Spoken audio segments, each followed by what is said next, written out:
Hey everyone, welcome to this week's episode of Hormonally Speaking. So happy to have you here with us as always. This week we are talking about one of my favorite topics to talk about with my clients, although it's probably not everybody's favorite topic because it is so overwhelming for so many women out there, and that is the topic of stress. But we need to talk about stress because it impacts so much of our health, from our hormones to really everything else.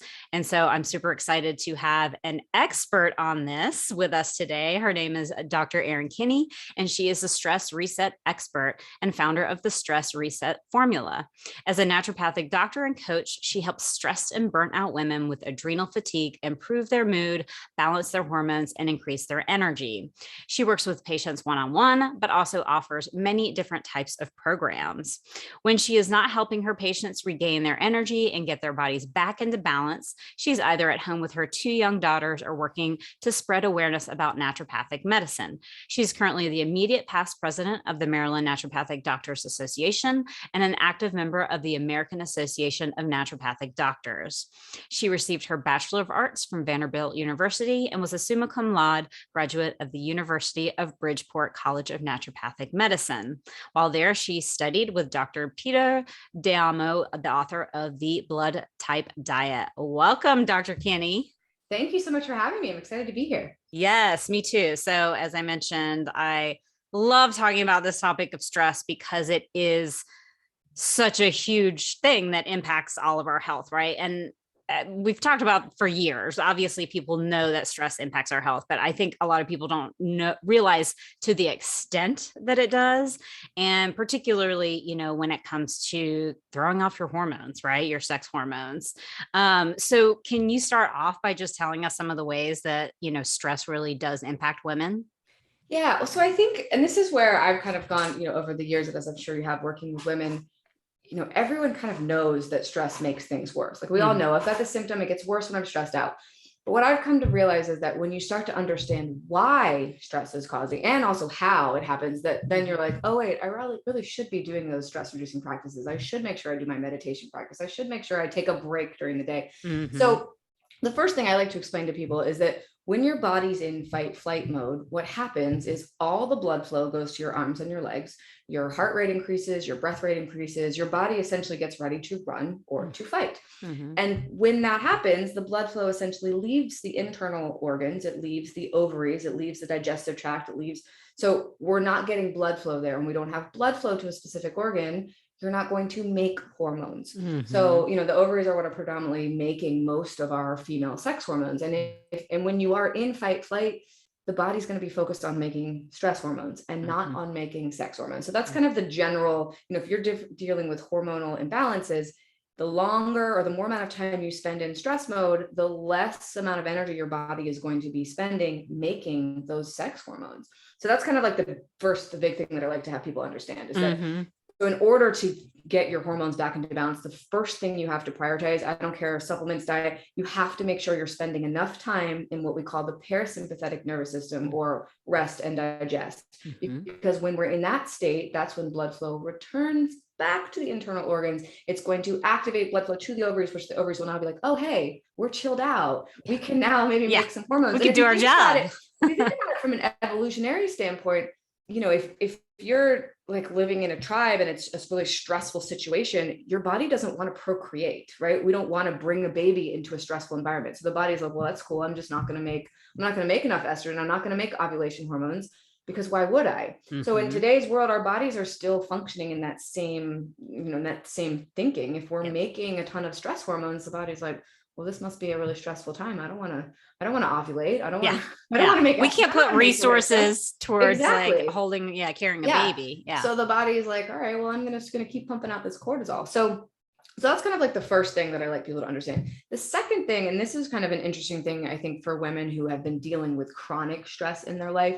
So the way that the stress hormone pathway occurs is there's a part of your brain called the amygdala, which is the part of our brain. It's kind of like the lizard brain. It senses whether something is stressful or not. And it's pretty black or white. It's like, this is a stress or this isn't. So if the amygdala senses that something is a stressor, let's say that a lion runs into the room right now, or then you see the lion, we're both going to be like, oh my God, there's a lion here. We better start running. So that amygdala will send a signal to a part of your brain called the hypothalamus, and that pumps out a hormone called cortico-releasing hormone. There's a couple other steps in there, which we don't need to know, but eventually there's a pathway that gets sent to your adrenal glands, and it tells the adrenals to pump out cortisol. And cortisol is one of our main fight flight hormones. Cortisol and adrenaline, those two together are what puts us into fight flight. So then we're able to run from the lion and get safe. Now, once we get safe, that same cortisol that we pumped out is supposed to actually go back to the hypothalamus, and it binds to a receptor there called a glucocorticoid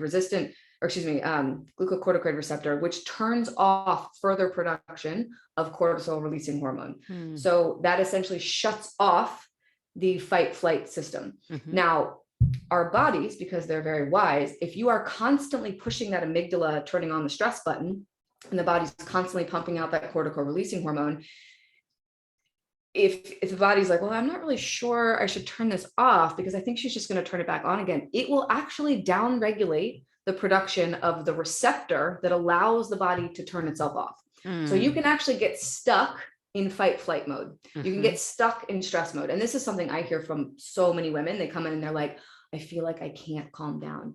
I go to yoga. I try to meditate. I get massages. I do all of the quote unquote stress relieving things, but it doesn't seem to be helping me. And this is because their body is literally in a state where they are stuck in fight flight mode. And so when I start to talk about how we're going to get them out of that, the main work that we need to do on a very physical level is we need to start telling the body to upregulate the production of that glucocorticoid receptor. So, and there's been a lot of research on this, that receptor. You have it in the hypothalamus, but you have it actually all over the body. They've done research on people that have taken high doses of steroids, so prednisone or whatnot, over long periods of time, and high doses of steroids will downregulate the production of this. So you can start to develop like a cortisol resistance and or a glucose resistant type state. So they're kind of actually similar. It's kind of similar to the idea behind type 2 diabetes, where the body can't absorb the glucose. It's like you can't get cortisol into the cells. And so this will leave you in a very stressed out state. And not feeling very good. I went a little bit off track. What else? No, I think that was great, because I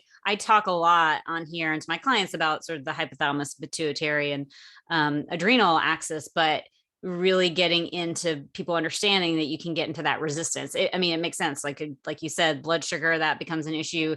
Insulin becomes an issue, right? When the body's like, this isn't working as is. And so we're going to kind of shut this down. Right. And then you're stuck. So let's talk about, like you just said, some of these women will come to you and they're like, I'm doing all the things, so what happens when they're doing all the things, and what do you tell them is sort of their next best option?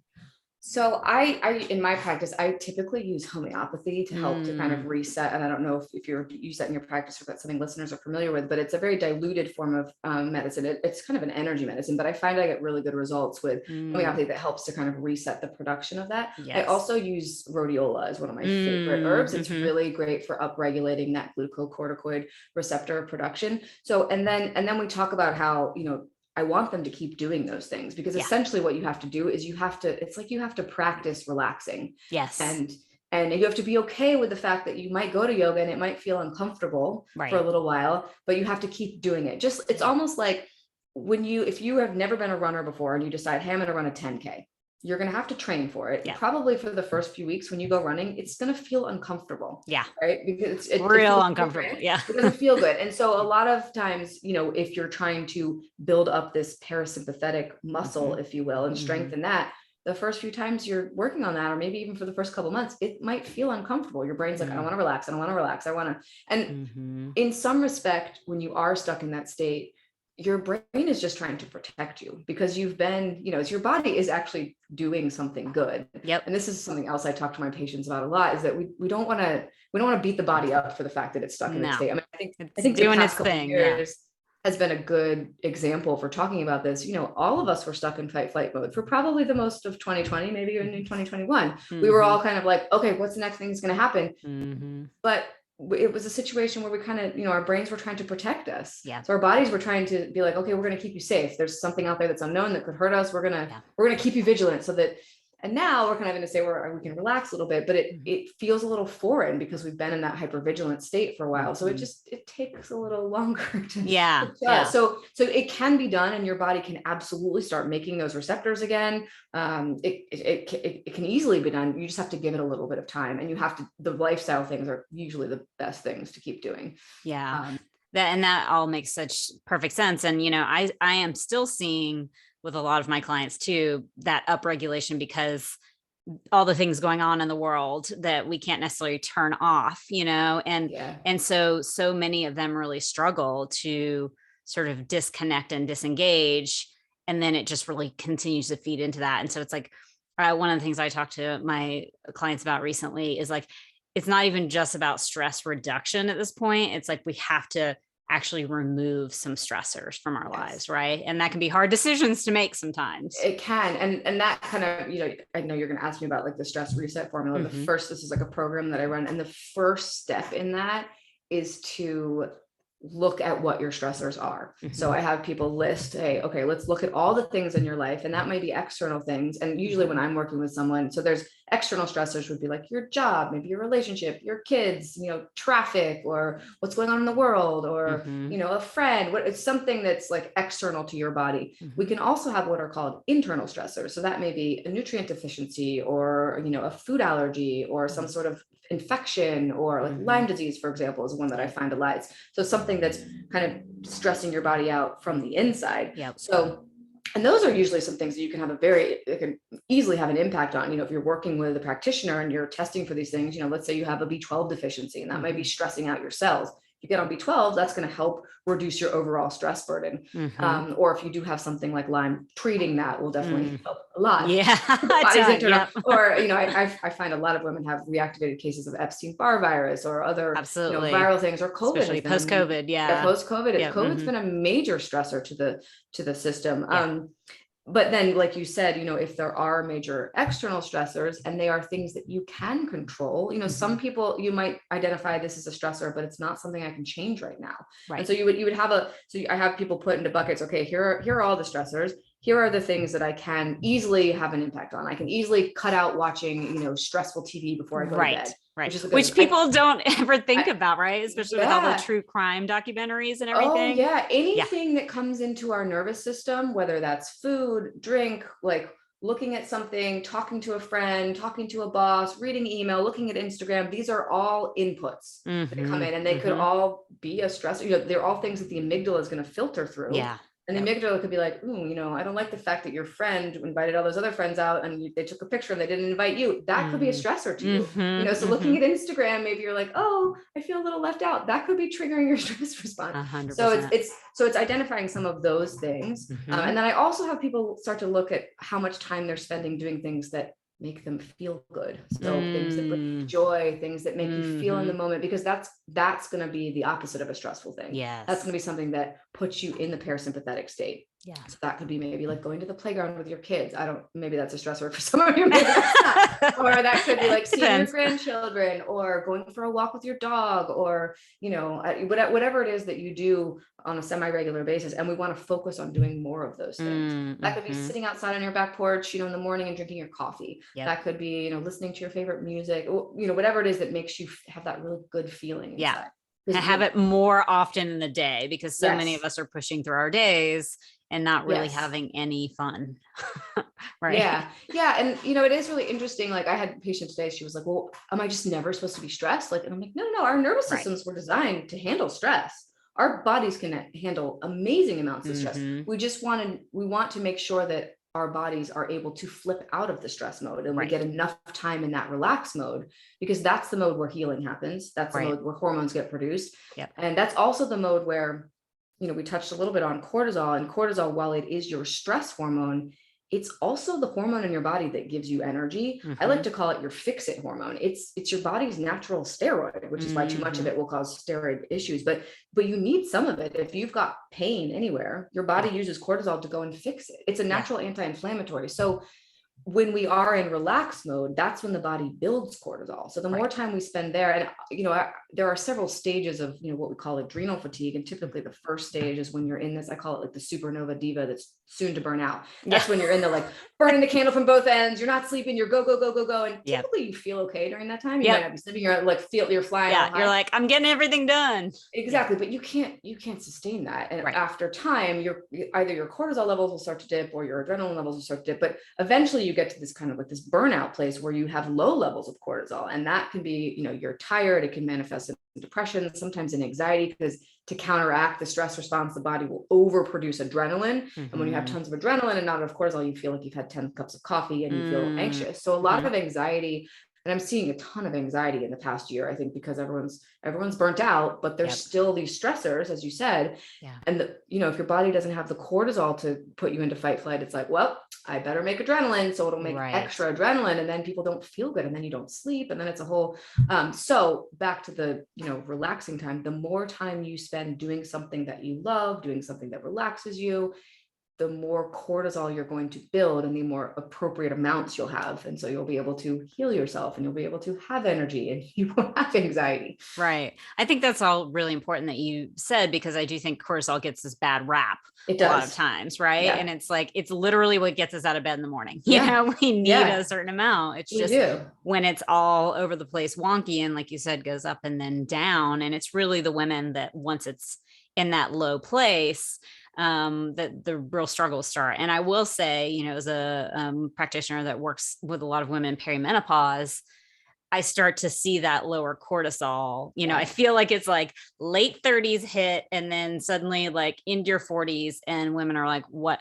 happened? And they think it's just an age thing. But can you talk about what's going on really when you start to have this, I don't think it's necessarily an age thing. I think it's typically that's a point in your life, in your late 30s, early 40s, if you have kids, you've got kids that are old enough, they're probably you're dealing with their schedules, their drama. You might have aging parents, so you might be taking care of it. It's a time when you're caring for a lot of people, and oftentimes not caring enough for yourself. And a lot of women get burnt really thin, or they just spread themselves very thin. They're like, sure, I'll take my kids to all these things, and I'm taking my mom to her appointments, and I'm helping my friends out, and I'm taking care of my spouse, and I'm working a job, and you're doing a lot of things, but that typically means not a lot of time for you to allow for that relaxation time. And I think in our culture, doing nothing is kind of poo-pooed upon, right? Busy doing, but you really have to practice doing nothing. And I'm not perfect at it. I work at it all the time. I specialize in this because I've had adrenal burnout several times in my life. And, and I learned, the first time I had it, I took supplements and they helped me. And then I just went right back to my I never said no. I would do, oh yes, I'll start this project. I'll do this. I'm a go-getter. And then I ended up right back in the same place. And the next time the supplements didn't work as well. And I was like, crap, I gotta make some lifestyle changes. I gotta start saying no to things. And that's often I see a lot in my patients that have been like repeat patients, initially they'll take the supplements, they'll do the diet. They don't usually do a lot of the lifestyle practices, and they maybe feel great for a couple of years, but then, late 30s, early 40s hit, and they're back in my office and they're like, oh my gosh, I feel like crap. And this is sometimes when the hormonal symptoms will start to show up. Their PMS gets horrendous. And so talking about that, there's this sneaky little hormone called, well, not sneaky, it's a hormone called pregnenolone, which I'm sure you've talked about before. It is the hormone that's the precursor to progesterone, but it can also get converted over into cortisol. So it's the way in which the body can shunt production of progesterone over into cortisol, or vice versa. Cortisol can get shunted over into progesterone. And progesterone is the predominant hormone in the second half of the cycle, which, if we don't have enough progesterone, we tend to get really bad PMS. We can get really cranky, really irritable, bloated, breast tenderness, the whole works of things. And so oftentimes, if you are really depleted in your cortisol and the body starts making progesterone in that second half of the cycle, the body's like, ooh, I don't have enough to make cortisol, but I'm going to go steal that progesterone and we'll deal with that over here. And so then you get this relative progesterone drop, just so that you can keep your energy up. I also will see in some people that some people's bodies their ovaries are not producing progesterone very well, and they'll steal cortisol in the second half of the cycle. So their cortisol will take a major dip, which that usually they'll get really fatigued. They might get depressed, or, so you can have all these different symptoms, and it's usually an imbalance between progesterone and cortisol is what I find. The body's shunting either one way or the other. Absolutely. But the root cause of that is that there's not enough cortisol typically to go around. Right. You're like, all right, nature, why'd you have to make it that way? That like the progesterone that like makes everything okay gets stolen. I know. It's like, why couldn't we steal the estrogen? Exactly. That's the one causing all the problems. Yeah. But yeah, no, I think that was really great for you to discuss that aspect, because I think that is what I see so often, you know, that progesterone already is starting to naturally decline, right, in your late 30s, early 40s. And then you just see that stress impacting it so much more because of exactly what you're saying. Yeah. And see, I don't actually know. I don't know that progesterone is going to naturally decline in your late 30s. I just think we see it all the time because people are so stressed. Yeah. Because I have, you know, I test hormones all the time. Yeah. I have some patients where, I mean, they're not coming in for hormone stuff, but they're coming, and I usually throw it on there. I'm like, oh, you're a female, let's test your, and you know, if they're not super stressed, they're in their mid to late 40s, their progesterone levels tend to be okay. So I mean, again, this is just my experience. Yeah. No, I love hearing I don't think I mean, we know estrogen declines, but progesterone, and it will once you go through menopause, but in your 40s, it shouldn't be declining. It's typically, from my experience, declining because you're super stressed out and it's getting out. Or again, the body is so stressed it doesn't want to make it. Right. And ovulatory cycles. Yeah.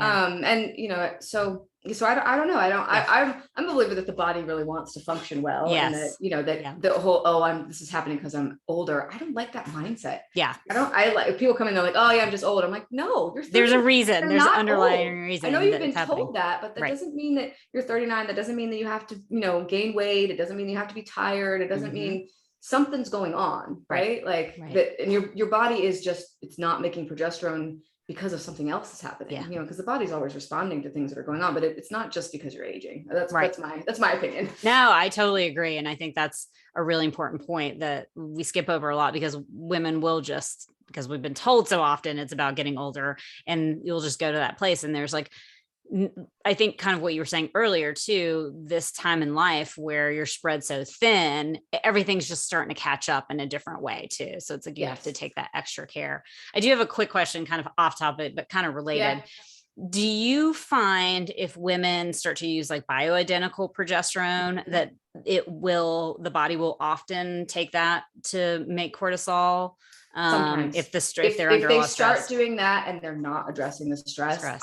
So I'm typically, bioidenticals can be great in the right situation. If someone is really stressed out and their adrenals are really burnt out, I will not recommend bioidenticals for them, because I'm like, your body's just going to steal all that and go, and you're not going to actually get the full benefit. And so I sometimes get people that will come in and they've been on progesterone. They're like, it doesn't do anything for me. I'm like, well, that's because it's getting all converted. Right. Just taking, like, your progesterone levels are still, and sometimes they'll try going up in the dose. I'm like, but it's not. You have to work on, you've got to add those lifestyle practices in. If you do that and the progesterone is still low, and sometimes that can happen, sometimes you do get your adrenals a little bit balanced, but it can take a while for the progesterone levels to come back up. That's when it could be a nice time to add a little progesterone in to just get you there a little bit faster. Because a low dose of progesterone for some women can be life-changing when they're in their 40s.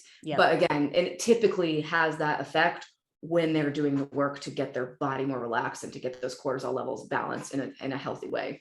Absolutely. And this is why I always guide women to testing their adrenals and testing that cortisol when they feel like the struggle is on with their sex hormones, right? Because as you're telling us right now, it's so important to get those adrenals nice and happy before you start really digging in too much in the sex hormones, because it can work itself out.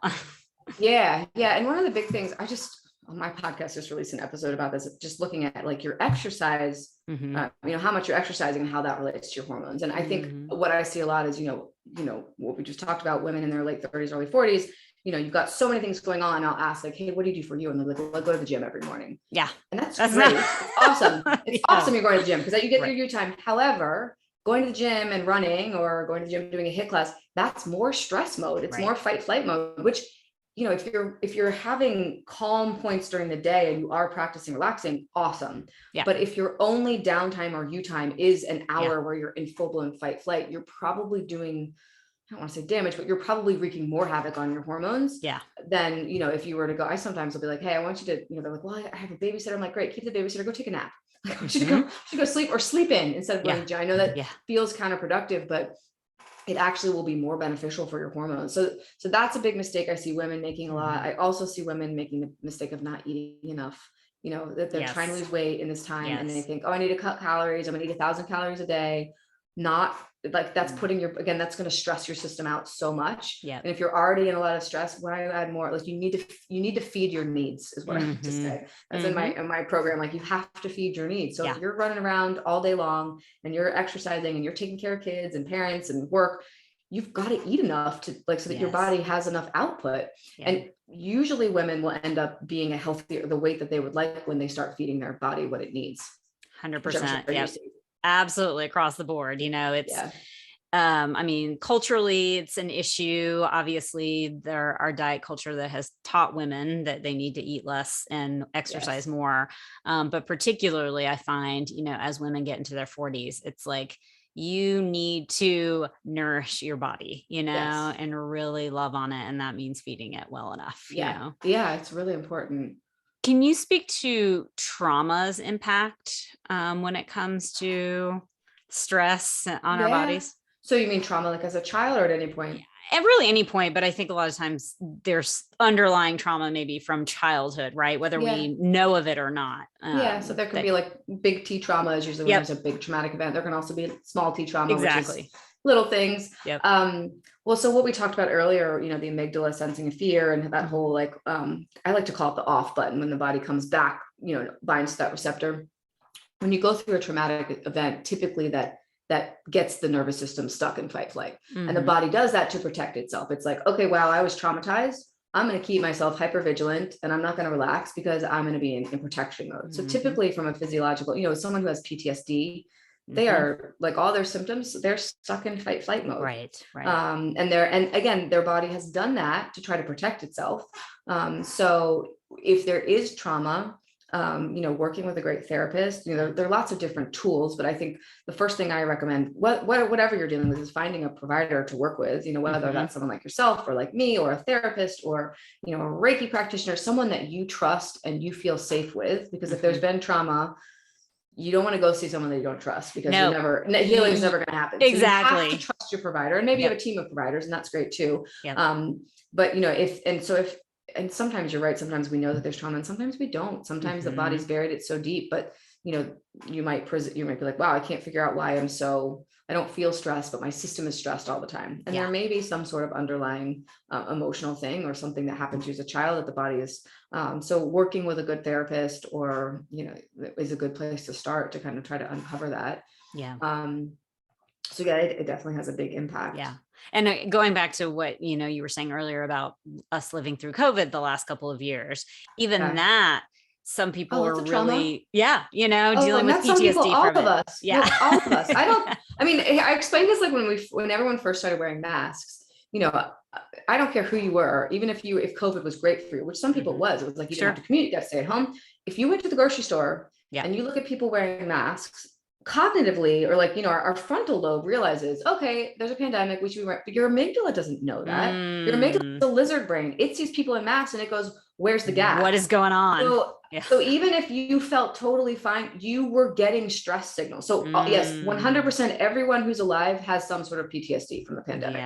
It might be mild, but and maybe it doesn't manifest as strong, but everyone has had some sort of physiological effect from living through the past couple of years. Just because, like I said, your amygdala doesn't have any higher reasoning. It can't know like, oh, this is a pandemic, this is why this is happening. It again sees a mask and it's like, oh, there must be something scary, I better turn on the stress mode. So it's really good to keep in mind about the amygdala, because that, and keep that in mind that it's the lizard brain, and it's like, so you're not in control of it, and so it's like, you have to take these steps on the other side of it to be like, okay, everything's okay, Well, and there's kind of this balance. We've got the amygdala and then you have your frontal cortex, and the frontal cortex is, that's where our higher reasoning comes from. That's where when you meditate, I like to think of them as two muscles. So you've got the amygdala, and every time you put yourself in a stressful situation, you're going to be strengthening the amygdala muscle. Every time you meditate, you do a mindfulness practice, you calm yourself down, you're strengthening your frontal lobe, which will make you, or your frontal cortex, it will make you better at overriding the amygdala, because you can. The amygdala is going to do its thing, whatever, but it can send a signal and you could immediately be like, nope, you know what? I'm going to take a meditation. I'm going to calm things down. So you can override it. You have to practice at it though. That's not going to come naturally. What's going to come naturally is the amygdala setting you into a stress response, because that's what we were wired and trained to do. Right. And again, that is a protective mechanism. So it exists for a reason. Right. But luckily our brains keep us alive, right? Keep us alive. Yeah. And luckily our brains are super cool. And we have this ability to, practice, overriding that, but it does take practice. So that's why you have to do, the things like a gratitude journal, finding joy every day, doing things that are relaxing you, or meditate. I mean, meditation is the number one best thing you can do. Right. And a note on meditation, because I hear this a lot from my stressed out women. They're like, I can't meditate. Yes. I was just totally going to bring that up. Yep. Mm-hmm. Yeah. Yeah. So, and the point of meditation is not, it is to try to clear your mind, but that only happens with people that are super advanced at meditation. Exactly. So when you're first starting out, it's the intention of it. It's okay, I'm going to sit here for 5 minutes and I'm just going to notice my thoughts. You might have 50 million thoughts, but you're going to notice them, and that's going to be okay. Yeah. I also will recommend, if you've got a really chatty monkey mind brain, to do, instead of a traditional meditation, I like to call it like a visualization practice. Yes. So I'm sure everyone who's listening has daydreamed before, right? You've been thought about a vacation, or you've had this like positive, everyone's done it at some point in their lives with a sexual experience, you remember something. And so, and when you do that, anytime you visualize something, your brain doesn't know if something is really happening or if you're thinking about it. It's the same to your brain. So if you visualize something, let's say you're having a bad day and you're like, all right, I'm going to go visualize, I'm on vacation, I'm having the best time and it's awesome, I'm super relaxed. That's a form of meditation. So if you struggle with meditation, I would be like, you could just start adding in a 5 to 10 minutes a day where you're going to daydream. So just go daydream for 5 or 10 minutes a day about something that makes you feel really good. Yeah. And that will kind of flip off the amygdala. It kind of gets you into like the relaxed mode, and it helps, it'll help your body build more hormones. I love that. Yeah. Just thinking about daydreaming, it's what most of us did naturally as kids too, and so it's like bringing that back in. I always recommend Insight Timer to my clients, because it's like, if you need to listen to somebody doing a visualization, that's perfect. Yeah. If you don't have some people, visualization comes really easy to them. Other people are like, wait, what did I think about? Yeah, but you can have someone walk you through, or I like on Insight Timer, you can pick a sound, like an ambient sound. Yes. And so my meditation practice, I listen to the chanting monks every morning. And 100%. I've listened to them for so many years at this point. I hear that noise and my body instantly relaxes. So it's kind of like Pavlov's dogs, you do it. If you do the same thing over and over again, you stimulate, your hearing system with the same sound, and you practice that, eventually, you hear that sound in your body. So I'm like, oh, it's time to meditate. All right, I'll chill out. Yes. And I'm glad you brought it back to this. I was going to, because when you were talking earlier about, you can't run a 10K if you haven't practiced and worked your body up to it. So that belief that we can't meditate, which I think is a lot of people have said that to me in their lifetime, or in my lifetime, that it takes practice, it is just sitting through those times where, and I've been a person who has meditated on and off in their life, to where I was, have gone to the meditation retreats. And of course, after that, you're like, I just flow right into it, super easy, and then you don't do it for a while and you're like right back at square A, just like if you were working out, Exactly. It's just like working out. Yeah. And so it's like, that's okay. It's like knowing that going back into it, you can do it, you can build that muscle again. And like you said, when you do it that consistently, it's like your body just knows it and snaps into it. Love that. I'm so glad that point came up. And so you talked a little bit about, you have had several experiences of dealing with adrenal fatigue or dysregulation in your lifetime. So can you kind of walk us through what, led you to those places? Sure. So in my early 20s, I ran marathons. And I was running like 50 to 70 miles a week. I had become a vegan at the time. I was definitely not I was not a healthy vegan either. I was not I was trying to lose the college weight. So I basically ran myself into the ground. I overworked myself. I was a college student. I was like a double major, super stressed out, took a job, was working, it was a super stressful job. Anyway, so, and I got really depressed. I gained a bunch of weight. I had joint pain. I couldn't get out of bed. I was crying all the time. My cortisol was at an all low point, but I hadn't been eating a lot of protein. So, all of my neurotransmitters were low. My B12 was low. All the good stuff. I was vegan in my 20s too. I got it. Yeah. So I ended up going to see a naturopathic doctor after my GP was like, oh, here's some Wellbutrin. And I was like, I don't think that's what I want to do. And he was great. He tested all my levels and, put me on some adrenal support, and 6 to 8 weeks, I was feeling back to my normal self, which was awesome. Yeah. I quit my job. I started working for someone else, and Anyways, flash forward like 6 months later, I was like, I think I want to go back and do what that guy did. So I ended up going back to, and then second time it happened was after I had my second baby. You know, I was practicing, I was newly married. I had 2 little kids under the age of 3. And I was also training for another marathon, half marathon. I was like, I'll moderate it. You can't give those up. I don't run anymore, actually. But yeah, I think I ran the half marathon and then I collapsed the next day. And I was so exhausted and I couldn't see my patients. I mean, I could, but I was like, I wasn't functioning at work. And I love what I do. And I was like, okay, I can't even do this. I need to make some changes. And at that point, you know, I took some supplements and then I was like, all right, I gotta, so then I delved really deep into the adrenal fatigue science and learned all about the different, you know, receptors. And so anyway, so I got kind of into that. And now, you know, I'm still a recovering say yes to everything person. So but I've gotten better at boundaries. I've got a pretty schedule where I allow a lot of me time. You know, I make sure that I get yoga, I have time for meditation. I take a lunch break every day. I used to not do that. I used to work through and I'd be like, I'll just grab something. You know, I make sure I eat enough. Because that was kind of always my, like, I know when I'm like, oh, I'm just going to skip lunch and I'll go for a walk, or because I'm not super hungry during the day, but then, you know, 5 o'clock, I'd be like, wow, I'm exhausted. And, you know, if you do several days of skipping lunch and it's not great. It's not great for your hormones. And, I tend to not get and everyone's a little bit different. And you'll see this, you know, if you're listening, you might get really severe PMS and that could be a sign that you have adrenal fatigue. Or you might just get really tired and have joint pain and maybe get low, like that tends to be my symptoms. I get really fatigued. I tend to get my mood goes down a little bit. I lose my motivation.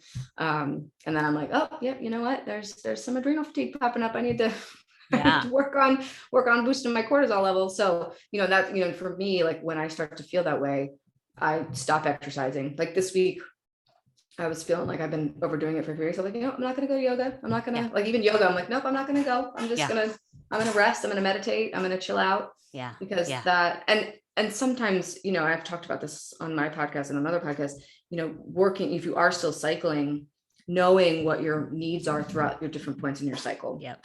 You know, some women, like the week before your period, you might be feeling a little low. You might not want to do really intense exercise that week. Or some people, it's the week of their period. It's learning to know what your rhythms are. Maybe from, you know, day 7 to day 18, you may feel awesome. And then those may be the days to be like, all right, I'm going to go do a HIIT class, or I'm going to do a little bit more intense. And that's great. But then maybe, you know, that again, maybe like my cycle, usually on day 21, I'm exhausted. I'm like, nope, I don't want to talk to anybody. So what kind of charting your cycle and learning what your needs are can be really helpful. Absolutely. Tuning into your body is so key. You know, even if you are kind of past that point of continuously cycling, or, you know, you are in the menopause, I find that women just charting with the moon can be really helpful too, you know? So it's, I mean, we are cyclical beings, right? As women. So we definitely are.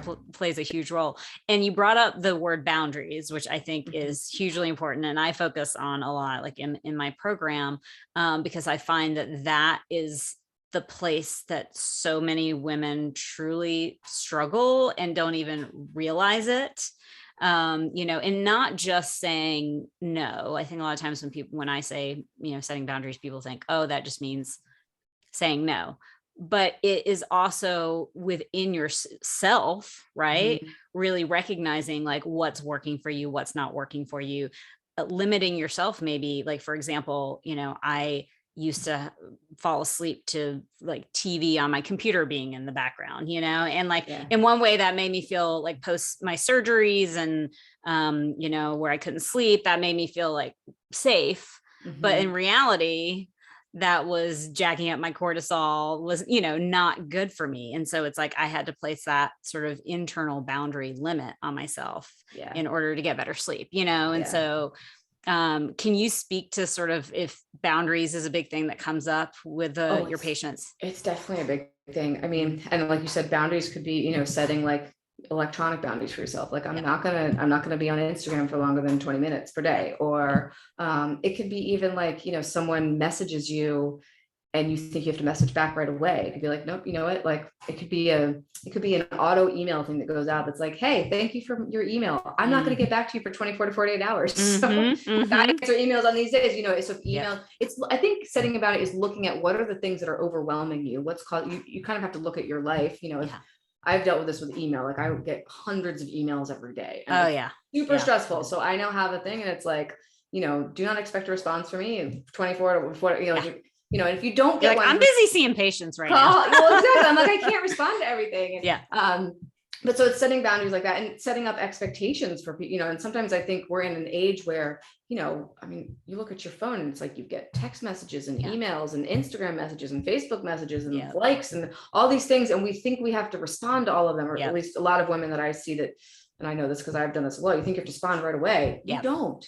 Think about before we had these, you know, people couldn't get a hold of you. You could just walk around and be like, I'm doing my own thing. And that, you know, it's great. That's what our body is made to be like, not to have to respond to all these things. Respond to all these things all the time.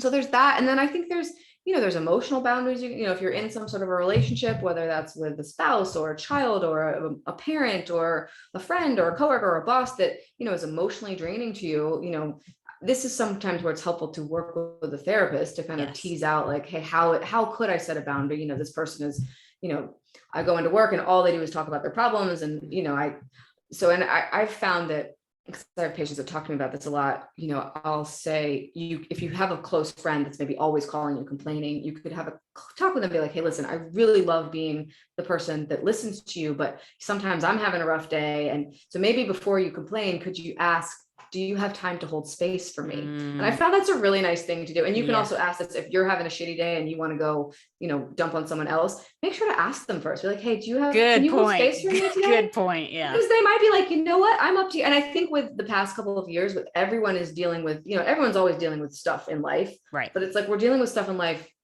after going through a global pandemic and all the things that came from that. So, you know, there are some days that you may be able to handle being someone's shoulder to cry on. There are other days where maybe you're not, like you're not, maybe you're dealing with your own stuff and you're like, you know what, I can't take one more stressful thing. And so that would be a nice place to be like, hey, you know what, I'd really love to listen to you, but I'm at my max today. Could we schedule a time to talk about this later? Or could you call me tomorrow? So setting about it. So it's still like you care about the person you said. I think as women, we want people to like us. We want people to know that we care. And so we're always like, sure, no problem. I'll listen to you. Even though you're like screaming inside, I just want to go home and take a nap, or I want to go exercise, or I want to go meditate, or I want to go make myself dinner. But we, you know, we're constantly doing things for others first. And I think most women will respect it. The cool thing about it, when you learn to set boundaries, is that people will usually be like, oh yeah, sure, no problem. I totally get it. You're at your max. I'll call you tomorrow. And then you feel good and they feel good and it's great. Absolutely. The communication is key. And like you just said, it's not, you have to say no to everything. Sometimes it's just asking for time. You know? No, not right now. Not right now. It doesn't work for me, but it's also okay to say no to things. It's also okay to be like a friend's like, hey, do you want to go out? And you could just be like, no, I don't want to. I think a lot of times women will make up excuses. Well, we'll think about it. Oh my God, I don't really want to go, but I should come up with some legitimate excuse. Like, and we think of something, oh, my kid's sick, or this is happening, but you could just be like, no, I don't feel like it. Or just no, we can just say no. Men do it all the time. How many times are you going to comment, well, okay, do you want to do this? And they'll just say no. No reasoning why, they just say no. Whereas women, we're always like, well, I'm really sorry, I can't do it because I have to do X, Y, Z. We don't need the explanations. Just be like, no. Absolutely. And the more that we do this, I think, you know, a lot of times women will be worried about hurting somebody else's feelings, but like, if we all start to do this, then it just becomes a normal thing too, you know? Well, and usually you're probably not going to hurt someone else's feelings. I mean, it maybe you will, I don't know, but in most cases, we're always so worried about what other people are going to think. But in like 90% of the time, you set your boundary and other people, like they're also worried about what other people think. Absolutely. Absolutely. And boundary setting really is teaching people how to treat you too. Right. Exactly. And so as soon as you're not setting those boundaries, you're just kind of allowing everybody to come take your time, you know, and I say this from very personal experience and my big fat fibroid that grew from me not setting boundaries. So this is such a huge, you know, important topic for me. So thank you for talking through that. It's a huge topic and it comes up a lot. And I, you know, I've dealt with it myself. You know, I think when you're a chronic, you say yes to a lot of things and you do a lot of things, that usually means you're not great at holding internal boundaries. I always use this analogy. I'm like, all right, like most, like if you go to bed at 10 o'clock, Mhm. you know, and you're like, think about back when we used to have landlines, you wouldn't usually answer the phone. If someone No. called, well, you would, like if someone called at 11, you're not going to answer because you're Right. in bed. Yeah. Right. You're like, you don't even hear it. It's in the other room. You know? So, and that's the same thing, like, you know, and now we have cell phones, but it's like, if you're at work and you're, you know, you're not answering your phone at home, but we've got a cell phone. If you keep answering it, you're crossing your own internal boundary, right? Yeah. Like if people call on, you answer, or you text or whatever it is. Yep. So it's like, you just got to be, I love the new iPhone where you can put on like work mode or sleep mode, or, you know, Oh, I didn't even know that. Oh, Yeah. it's amazing. Yeah. So you can it'll turn off your notifications. So you can put it on. Oh. So you can, my phone's now set, you know, it from like 8:40, I have it stop sending me notifications. So nice. And it will tell my contacts. So if people try to text me, it'll be like, you know, Erin has her notifications turned off. So they'll know, which is great. So it's like iPhone setting a boundary that I'm not going to see that. I mean, you could still pick up your phone and look at it, but I'm not going to see it until tomorrow morning. Yeah. So they're not going to, which makes me feel good because I'm like, oh, they're not going to expect a response. Right. It's the same thing with the email. When I have an email response that goes up, it's like, please don't expect a response. I'll get back to you when I can. Yeah. So then you feel good about it. And then you've trained the people to be like, all right, she goes to bed at 9 o'clock. I'm not going to bother her. I'll bother her during the day. And then your evening is much nicer because you don't have people texting you all the time. Absolutely. Yes. This is the good stuff. I'm so glad that, you know, getting into the specifics, because I think a lot of times women will be like, oh yeah, I'll start doing this, but they don't know how or why or when. And so this is a really good stuff. Well, and this is, again, like when we, you know, we all know stress is not good for us, but you have to get into the specifics about this stuff, and it's going to be different for everybody. So again, this is why it's so important to identify what's causing you stress in your life. And, you know, maybe for some people you don't have a texting or a phone issue. Maybe it's, you know, it could be anything, but you have to identify what the stressor is for you, and then figure out how are you going to set a boundary around that? How are you going to reduce it? How are you going to change your reaction to it? Anyway, so that's kind of where I developed my program came out of, because it's like, you need to figure out how to make this better for you. And it might look different from someone else. Yeah, absolutely. And I want to jump into the program here in a second, but one quick thing before we do that, diet. What is, you know, I know diet can be individualized, but what are some of the big things that you recommend to support? So when we're looking at stress in particular, balancing your blood sugar is the number one most important thing to do. So I always like to say that your sex hormones, your adrenal hormones, and your thyroid hormones are in this very delicate triangular balance. So if it's like a triangle floating in space, if one goes up, it's going to affect the other two. The thing that holds that triangle up is your blood sugar. So if blood sugar is not stable and it's moving all around, the triangle on top is going to be topsy-turvy, which means stress hormone is going to go up or down, thyroid is going to go up and down. You can't keep the rest of your endocrine system balanced if your blood sugar is not in balance. So that might look different for different people. You know, I'm a big fan of using the blood type diet. So if you're blood type O, I recommend you kind of a more paleo diet, lower on the grains and the dairy. If you're blood type A, kind of a more vegetarian-esque diet. Blood type B is kind of more Mediterranean. AB is kind of a special mix. That's kind of like I don't use that for everyone, but that's kind of the guidelines that I like to follow. And I'm a really big fan of the CGMs, the continuous glucose monitors, wearing those for a month, get it for a month, do it, see how your body responds. Yeah. Find out like, hey, when I eat a banana, does it spike my sugar? Or if I have oatmeal, or if I have steak in the morning, like just to find out and the great thing about the CGMs is you can see what exercise does to your sugar too. Because you skip a meal and you go take a HIIT class, I can bet you that your blood sugar is going to spike and then drop. So it's a really great information gathering tool. Yeah. So but again, blood sugar balance is the number one most important thing when you're stressed out. Yeah, absolutely. I can't go over that enough with my clients. You know, it's just, it's such a huge part of hormonal balance too. So it's, you can't get around it. Yeah. So tell us a little bit about the program. I know you've kind of touched upon it, but tell us a little bit more about it. Yeah. So it's a 4-week program. It's not super long, but it's kind of just like an introduction to like, hey, okay, what do I do? I've got stress going on. What do I do with this? So, and I said in the first week, we learn about stress. So kind of what I talked about today, and we identify what your stressors are. Then we go through, you know, what to do diet wise. We go through supplements, we go through lifestyle practices. We go through a very specific meditation technique. And it's online. So there's videos and little worksheets. Nice. Yeah. So it's good if you're interested in that, or if you guys want, I can give you the link. They can get my free Adrenal Fatigue Guidebook. Oh yeah. the basics on that. And then once they get that, they can get on the list and they'll get information about the stress. Oh, great. Perfect. Yeah, that's awesome. And remind me what your website is. It's drerinkinney.com. Okay, cool. And you are on Instagram? I'm on Instagram. I'm really active on Instagram. So you can Okay. follow me there. And I have a podcast as well, the Dr. Kinney Show. So if you want to listen to that, I get guests on and sometimes chat by myself. And but I'm on Instagram. I do a lot of live videos and so chatting about all types of topics. All this stuff. To adrenal fatigue and hormones. And yeah. And I always recommend to people that, you know, for me, at least on social media, I like to follow people that A, inspire me, and B, help remind me about these things, right? Because they can listen today and like take it in, but then life takes over, right? And so for me, it's like use social media in a very beneficial way, which is to kind of keep you on track with these things, you know, and that's the work that you're doing to help keep them on track, right? Is by doing these lives and talking about this information. Yeah. Well, thank you so much for being here with us today. You're welcome. Thanks for having us. This is a great chat. Such a good conversation. So many good points. So you guys reach out to her, check out her program. I'm really excited about diving deeper into that for myself too. So I will see you guys next time. Bye.